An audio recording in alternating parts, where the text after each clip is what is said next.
Peggy, 60 Minutes Sports is going to be airing a segment regarding a former student at the University of Montana who claims that she was gang raped by some football players, and this is several years ago. It's about 4 years ago, I understand. So I'm wondering, as far as the university goes, is there any specific statement that the university wants to make about this? Well, Peter, we don't have a specific statement.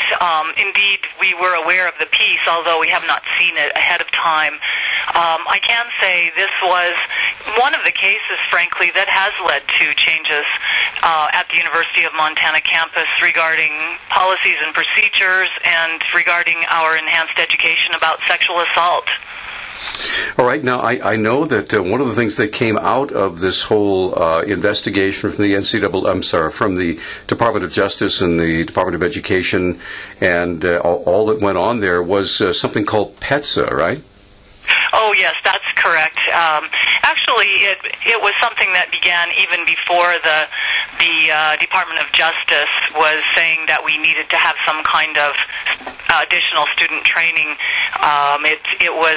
PETSA is a mandatory online tutorial for all new students to the university, and it was developed with a group of students and faculty and other folks on campus, and it's a series of videos that every student now must watch and then take a quiz. And PETSA now, 3 years later, has had more than 22,000 students take it, and it has been used as a model and an example for a number of other campuses around the country, actually. Now, obviously, looking back, there's nothing we can do about the past, but in present-day University of Montana policy, when a young woman feels that she has been assaulted, what is the proper thing for her to do? Well, there are a number of avenues, and part of our charge, frankly, is to make sure that people know the array of resources available both on campus and in Missoula itself. We want the student to report it, and you have a number of options. You can seek counseling help, medical help.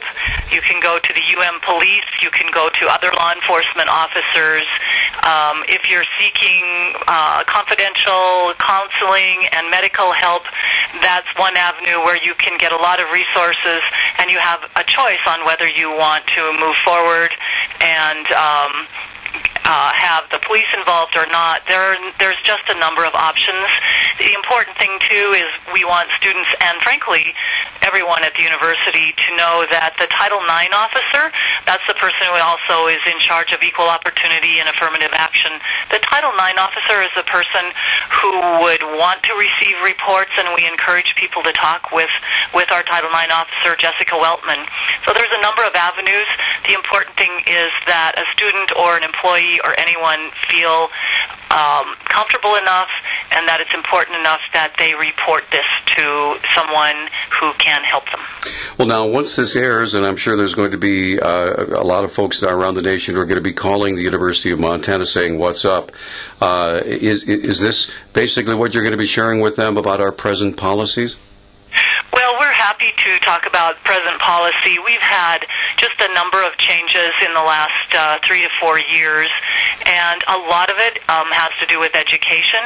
A lot of it has to do with making sure all the law enforcement agencies are communicating well with one another, and that's really across the greater Missoula community.